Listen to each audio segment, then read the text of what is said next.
Olá, prosseguindo no estudo do Evangelho segundo o Espiritismo, no seu capítulo 17, Sede Perfeitos, Allan Kardec analisa os bons espíritas. Depois de examinar nos 3 últimos vídeos as características do homem de bem, Allan Kardec passa a examinar os bons espíritas. E ele começa dizendo assim: bem compreendido, mas sobretudo bem sentido, o Espiritismo leva aos resultados acima expostos. O homem de bem, que caracterizam o verdadeiro espírita como o cristão verdadeiro, pois que um o mesmo é que outro. Então isso está muito claro. Muitas pessoas entendem, não conhecendo a doutrina espírita, entendem que o espírita não é cristão, por essa ou aquela razão. Não é o caso. A moral do Cristo é a que serve na moral espírita. O espírita, como ele diz aqui, o Espiritismo não institui nenhuma moral nova. Apenas facilita aos homens a inteligência e a prática da do Cristo, facultando fé inabalável e esclarecida aos que duvidam ou vacilam. Então fica estabelecido claramente para nós: o espírita é cristão. E a partir desse momento, o Allan Kardec ele passa a discorrer detalhadamente a respeito do espírita imperfeito e do verdadeiro e sincero espírita. Ele faz essa distinção. O que caracteriza o espírita imperfeito e o que caracteriza o bom espírita, o verdadeiro espírita, né? E ele fala assim: há homens de notória capacidade que não compreendem a doutrina espírita, ao passo que inteligências vulgares, apenas saídos da adolescência, lhe apreendem com admirável precisão os mais delicados matizes. Provém isso de que a parte, por assim dizer, material da ciência somente requer olhos que a observam, enquanto a parte essencial exige um certo grau de sensibilidade, a que se pode chamar maturidade do senso moral. Maturidade que independe da idade e do grau de instrução, porque é peculiar ao desenvolvimento em sentido especial do espírito encarnado. Então, o que caracteriza, então, o espírita imperfeito do verdadeiro espírita? É a parte do seu desenvolvimento moral. Quando nós, sendo espíritas, mas ainda estamos muito apegados às questões da matéria, nós estamos numa categoria de espíritas imperfeitos, como nós vamos ver na descrição a seguir. É a parte moral que nos leva a esta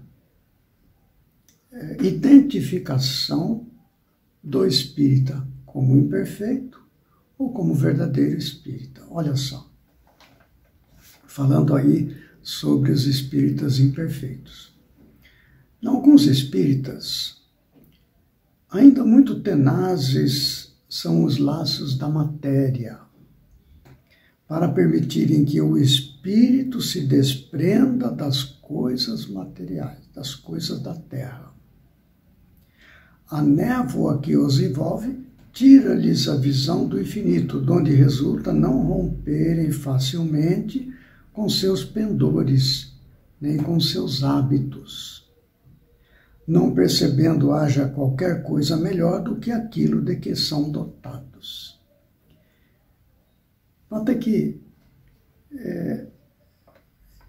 não se trata da cultura da pessoa. Se é uma pessoa que tem curso superior, se é uma pessoa com aguda inteligência, não se trata disso. Não é?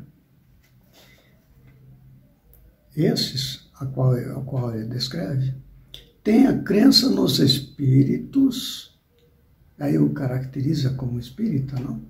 Tem a crença nos espíritos como um simples fato, mas que nada ou bem pouco lhes modifica as tendências instintivas. Vejam o que predomina, então. Esse chamamento para a realidade espiritual é menos forte do que o chamamento para as tendências instintivas que ainda não conseguiu superar. Numa palavra, não divisam mais do que um raio de luz insuficiente a guiá-los e a lhes facultar uma vigorosa aspiração, capaz de lhes sobrepujar as inclinações. Atém-se mais aos fenômenos do que à moral, que se lhes afigura, a moral, sediça e monótona. Pedem aos espíritos que incessantemente os iniciem em novos mistérios, sem procurar saber se já se tornaram dignos de penetrar os arcanos do Criador. Veja que para se tornar digno de penetrar os arcanos do Criador, é necessário o desenvolvimento moral. Esses, diz Allan Kardec, são os espíritas imperfeitos, alguns dos quais ficam a meio caminho ou se afastam de seus irmãos em crença, porque recuam ante a obrigação de se reformarem, ou então guardam as suas simpatias para os que lhes compartilham das fraquezas ou das prevenções. Contudo, a aceitação do princípio da doutrina é um primeiro passo que lhes tornará mais fácil, segundo noutra existência. Allan Kardec, ele não apresenta essas características do espírita imperfeito para diminuir esta pessoa. Não. É um estágio que a pessoa se encontra.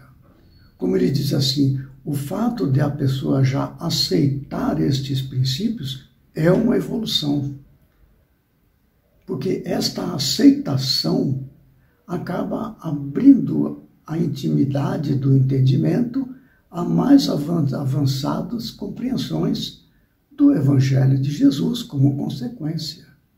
Então, a aceitação dos princípios da doutrina é um progresso. Então, ele destaca tudo isso aqui, não é para diminuir, absolutamente. É para destacar quanto falta ainda e por que falta, para atingir-se um grau de verdadeiro espírita.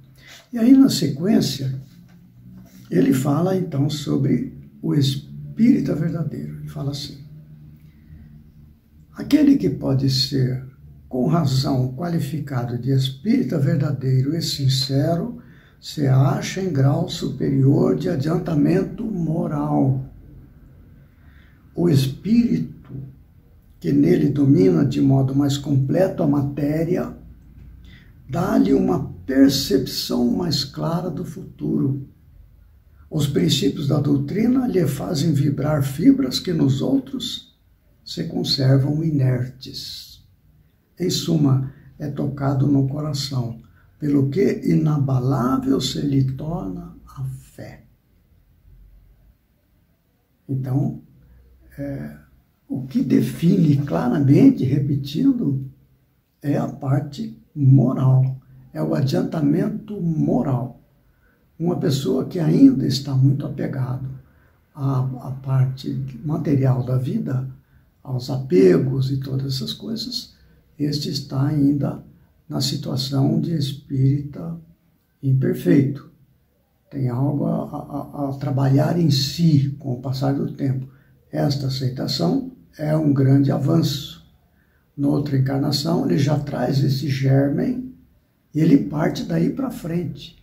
Ao contato com a doutrina espírita, ele imediatamente se familiariza com aquilo e avança, então, em novos estágios de progresso na melhoria da sua postura moral diante da vida. E Kardec ainda acrescenta, fazendo assim uma espécie de comparação entre o espírita imperfeito e o espírita verdadeiro. Ele fala assim: um é qual músico que alguns acordes bastam para comover, ao passo que outros apenas ouve sons. Como é que nós, então, podemos identificar entre um espírita imperfeito e um verdadeiro espírita, um espírita verdadeiro, melhor dizendo? Ele dá aqui a definição clara, como fazer para identificar. Reconhece-se o verdadeiro espírita pela sua transformação moral e pelos esforços que emprega para domar suas inclinações más. Isso tudo nós podemos fazer. Nos esforçar para domar as inclinações más. Não é fácil. Evidentemente, nós sabemos que não é fácil. Porque o nosso inimigo somos nós mesmos. E a gente gosta do inimigo. Essa que é a verdade. E a gente se afeiçoa, então, aos costumes, aos vícios, às paixões, aos apegos, às inclinações, etc. E a gente, para vencer isto aí, é necessário, então, renúncia. E aí está a dificuldade. Enquanto um se contenta com o seu horizonte limitado, é o imperfeito, né? Outro, que apreende alguma coisa de melhor, se esforça por desligar-se dele e sempre o consegue, se tem firme a vontade. Então veja a proposta para o espírita, o desafio, o exercício da sua vontade para domar suas más inclinações e avançando assim na escala do progresso espiritual, alcançando graus mais elevados de bem-aventurança. Vamos nos aproximando cada vez mais do reino dos céus. Fica aqui, então, esta pequena leitura, ligeira leitura, a respeito dos bons espíritas. No próximo vídeo, nós prosseguiremos no estudo deste capítulo 17 do Evangelho segundo o Espiritismo, Sede Perfeitos, tratando do tema Parábola do Semeador. Até lá, então, que Jesus nos ampare e fortaleça a vontade para vencermos as nossas más inclinações.